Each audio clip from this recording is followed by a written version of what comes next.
Hello प्यारे बच्चों, कैसे हो आप सभी। तो आज हम प्यारे बच्चों सीखने वाले हैं क्या 77 और 78 पेज पर जो अपने सवाल हैं उनको। कौन सा चैप्टर चल रहा है अपना? चैप्टर चल रहा है फोर्थ, आंकड़ों का प्रबंधन। और ये जो चैप्टर है इसका अपना ये दूसरा भाग है ना। ठीक है, एक पहला भाग हमने खत्म कर दिया है, ये दूसरा भाग होगा जिसमें हम पेज नंबर 77 और 78 पे जो क्वेश्चन दिए गए हैं उनको आज हम करने वाले हैं। इससे पहले यदि आप लोग हमसे पहली बार जुड़े हैं, चैनल को लाइक करें, शेयर करें और सबसे ज़्यादा लोगों के पास भेजें। ठीक है, और पसंद आए तो लाइक शेयर सब्सक्राइब करते रहें। ठीक है, चले भाई, सवाल आ गया अपना पहला ही सवाल आ गया कि निम्नलिखित प्रश्नों के उत्तर ज्ञात करने में सुश्री संध्या की सहायता कीजिए। ठीक है, तो यहाँ जो ये डाटा दिया गया है, ये जो क्वेश्चन पूछे गए अपन से वो यहाँ से पूछे गए हैं, है ना, इस सारणी से पूछे गए। ये जूतों की साइज है, जूतों की साइज क्या है ये?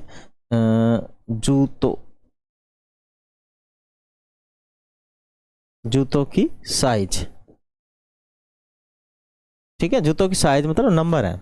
जैसे मैं कितने नंबर के जूते पहनता हूँ, 6 नंबर के, 5 नंबर के, 4 नंबर के, 8 नंबर के, 7 नंबर के, वैसे। तो एक विद्यालय के अंदर का जितने भी बच्चे हैं उन सभी के कोई 3 नंबर का पहनता है, कोई 5 का, कोई 6 का, कोई 7 का, तो ऐसे वो है। तो यहाँ से अपने को उधर जवाब देना है, उधर भरना है। तो पहला है कि कक्षा में जूतों का अधिकतम साइज कितना है, तो चेक करो उधर सबसे ज़्यादा बड़ी संख्या कौन सी है ना, देखो कौन है सबसे ज़्यादा बड़ी। तो इधर तो देखो 5 आ गया, 5 आ गया, 5 से बड़ा है क्या कोई? 6 आ गया, 7, 7 सबसे ज़्यादा है। कौन सबसे ज़्यादा है? 7। तो यहाँ पे हम कहेंगे 7 है भाई साहब। कौन है? 7। फिर यहाँ देखेंगे कि कक्षा में जूतों का न्यूनतम साइज कितना है, मानी कम से कम साइज कितना है कक्षा के अंदर। तो इधर से देखेंगे हम कम से कम। तो कम से कम तो यहाँ 3 ही दिखाई दे रहा है। और 3 से छोटा है क्या? 3 से छोटा 2 तो नहीं है ना, नहीं है, तो 3 ही है। तो कितना भर देंगे यहाँ पे हम? 3 भर देंगे। अब आगे बोल रहा है कि विद्यार्थी हैं जो 5 के साइज का जूता पहनते हैं। माने 5 के साइज के विद्यार्थी कितने कितने विद्यार्थी हैं जो 5 के साइज का पहनते हैं, तो वो पता करना है। तो 5 काउंट करना अपने को, 5 के कितने हैं। ठीक है, तो 5 के कितने हैं, तो 5 ब्लैक ले लो। तो 5 का एक एक हो गया, 5 का 2, 3, 4, 5, 6, 7, 7, 8, 9 और 10 विद्यार्थी हैं। कितने विद्यार्थी हैं? 10 विद्यार्थी हैं। 10 विद्यार्थी हैं जो 5 के साइज के जूते पहनते हैं, है ना। 10 विद्यार्थी हैं जो 5 के साइज के क्या पहनते हैं? जूता पहनते हैं। चार चार मानी विद्यार्थी, मानी वह विद्यार्थी जो 4 से बड़े साइज का जूता पहनते हैं। तो 4 से बड़े कौन है? 4 से बड़े कौन है? 4 को तो छोड़ दो, है ना, 4 को तो छोड़ दो। तो अपने को तो एक बात तो पता है कि जो 5 के साइज के हैं, 5 के साइज के हैं वो तो 10 विद्यार्थी हैं, 10 स्टूडेंट है।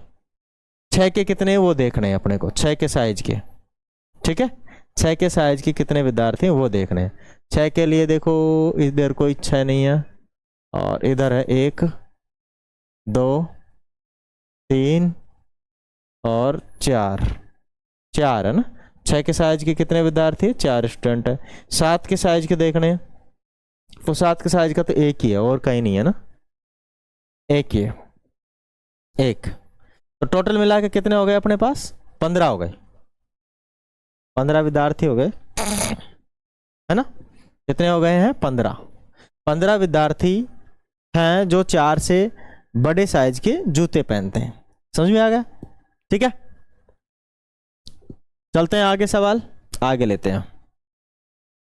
यह है कि आंकड़ों को आरोही क्रम में व्यवस्थित करने से उक्त प्रश्नों का उत्तर देने में किस प्रकार की सहायता मिलती है। देखो, अगर हम आंकड़ों को आरोही क्रम में लिख दें, माने बढ़ते हुए क्रम में लिख दें, तो हमें क्या होगा कि जो आंकड़े हैं उनको प्राप्त करना आसान हो जाएगा। जैसे स्टार्टिंग में 3 है तो 3 कितने हैं वो स्टार्टिंग में आ जाएंगे। 4 कितने हैं फिर उसके बाद आ जाएंगे। 5 उसके बाद आ जाएंगे। 6 उसके बाद आ जाएंगे। 7 उसके बाद आ जाएंगे।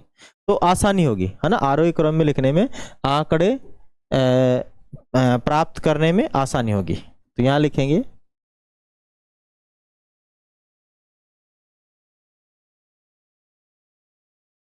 आंकड़ों को आरोही क्रम में व्यवस्थित करने पर व्यवस्थित करने पर व्यवस्थित करने पर व्यवस्थित करने पर ढूंढने में आसानी होगी ना, ढूंढने में आसानी होगी। ठीक है, आसानी होगी। तो आंकड़ों को ढूंढने में व्यवस्थित करने पर आंकड़ों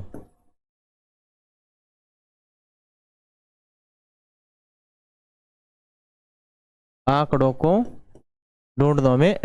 ढूंढने में क्या होगी, आसानी होगी, आसानी से हम प्राप्त कर लेंगे। आगे चले कि क्या आंकड़ों को व्यवस्थित करने की अन्य विधियां भी है? हाँ बिल्कुल है। कि आंकड़ों को व्यवस्थित करने की एक तो अपने पास है ये आरोही क्रम वाली, है ना, आरोही क्रम में लिखेंगे, और एक और है अपने पास वो बारंबारता वाली। ठीक है, तो हाँ यहां लिखेंगे, हाँ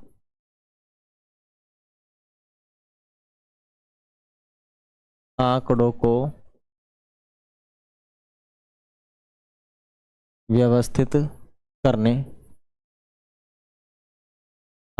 व्यवस्थित करने की अन्य विधियां हैं। एक तो पहली हो गई आपकी, कौन सी पहली विधि कौन सी हो गई आपकी, आरोही क्रम। दूसरी होगी बारंबारता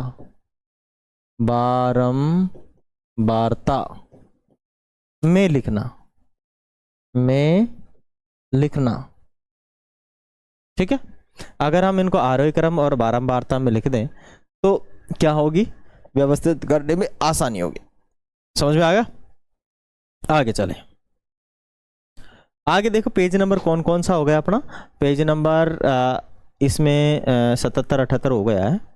ओके, अगला जो वो रहेगा अपना पार्ट रहेगा, उस अगले में हम लेंगे किसको, 79 को। ठीक है, छोटे छोटे पार्टों में बनाने से आप लोगों के भी समझ में आएगा और हमें भी समझाने में थोड़ी आसानी रहेगी। वीडियो अच्छा लगे तो लाइक करें, शेयर करें, और पसंद आया तो लाइक शेयर एंड सब्सक्राइब करें, और हमें फॉलो जरूर कर लें, सब्सक्राइब कर लें। जय हिंद।